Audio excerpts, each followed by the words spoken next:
네, 오늘부터는 건강기능식품을 계열별로 어떻게 복용하는지에 대해서 한 편씩 소개해 드리려고 합니다. 시중에 너무 많은 건강식품들은 있는데 나에게 어떤 건강식품을 선택해서 먹어야 될지 모르시는 분들이 참 많으시죠. 그리고 또 이걸 꼭 먹어야 하는지도 궁금해 하시는 분들이 많아서 오늘부터 저희가 일주일에 한 편씩 이제 영양제, 건강기능식품에 대해서 이제 설명을 좀 드려보려고 합니다. 자, 건강기능식품 꼭 먹어야 할까? 1편 유산균입니다. 유산균 꼭 먹어야 할까요? 정답은 꼭 먹어야 합니다. 유산균은 우리 몸에 어릴 때부터 있습니다. 이제 우리가 태어나면 장에 좋은 균과 나쁜 균이 어느 정도 살지만 좋은 균, 즉 유산균들이 많이 존재를 하고 있었습니다. 그런데 태어남과 동시에 이 좋은 균들은 줄어들기 시작하죠. 그러고 음식을 먹기 시작하면서 장에 나쁜 균의 비율은 늘어나게 됩니다. 그런데 문제는 이 장에서 우리 몸속에 있는 면역력이 모두 만들어진다고 해도 과언이 아니기 때문에 유익균의 비율을 높여놓는 것이 면역력에 도움이 되기 때문입니다. 네, 그래서 이제 유산균에 대해서 이제 일반인들이 어떤 것들을 궁금해하는지 제가 질문을 받고 거기에 대해서 이제 답변을 하는 방식으로 유튜브를 한번 찍어보려고 합니다. 제가 혼자서 이렇게 줄줄줄 설명하는 것보다는 훨씬 더 이해하기 쉬우실 것 같아서요. 이제 Q&A 형식으로 이제 진행을 하고 또 궁금한 게 있으신 분들은 댓글을 달아주시면 제가 열심히 보고 답변을 달아드리도록 하겠습니다. 네, 유산균을 보통 공복에 드신다라고 생각하시는 분들이 많거든요.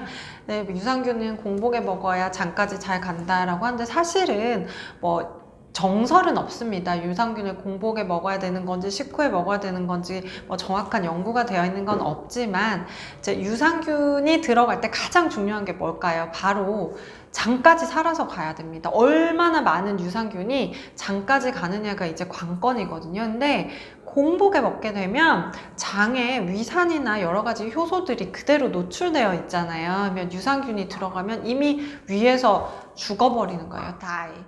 그러면 남은 겨우 살아남은 애들 정도만 장으로 내려가니까 이제 장에까지 갈 수 있는 유산균 수가 줄어드는 겁니다. 그래서 유산균은 식사와 동시에 복용하는 것이 가장 좋습니다. 하버드에서 유산균만 연구하신 그 대가분이 계시거든요. 그분이 한국에 오셔서 저를 만났어요. 그분의 이름은 밝힐 수가 없지만 믿거나 말거나인데 식사와 동시에 복용했을 때 장까지 살아있는 균수가 훨씬 많았다라고 영어로 얘기를 해서 제가 영어로 답변한 경험이 있습니다. 그래서 이제 우리가 보통 식사를 차리잖아요. 가족들, 뭐 엄마, 아빠, 뭐 우리 아들 이렇게 차릴 때 간장 종지에 이렇게 유산균을 같이 4알이면 4알, 5알 이렇게 놓고 식사를 하시기 직전에 같이 드시고 식사를 하면 위산에 노출되지 않고 음식과 함께 장까지 살아서 갈 수 있기 때문에 복용 시간은 식사와 동시에 또는 음식을 섭취함과 동시에 하루에 한 번 드시는 게 좋습니다. 변비가 심한 사람들이 보통 유산균을 먹어서 변비를 해결한다라고 생각을 많이 하시잖아요. 그게 사실 어떤 원리인지 잘 생각해보면 변비가 생긴 이유 자체가 장에 좋은 균이 없었기 때문이에요. 우리 장에 좋은 균이 엄청 많이 있었으면 설사도 안 하고 변비도 안 해요. 그냥 황금똥을 이렇게 보게 되는 거죠. 근데 변비가 생겼다는 뜻은 장에 안 좋은 균이 너무 많으니까 이제 변의 질이 안 좋아진 거거든요.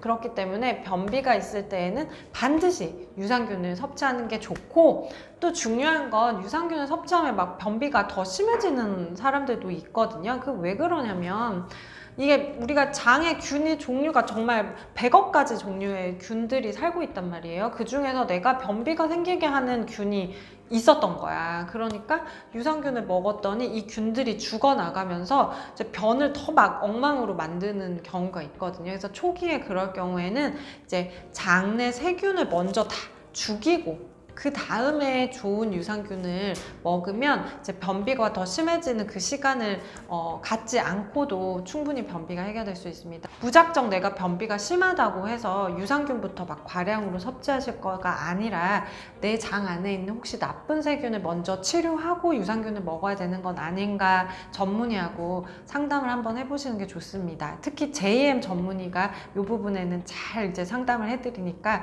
방문하셔서 이제 변비에 대한 치료도 받아보시면 좋겠습니다.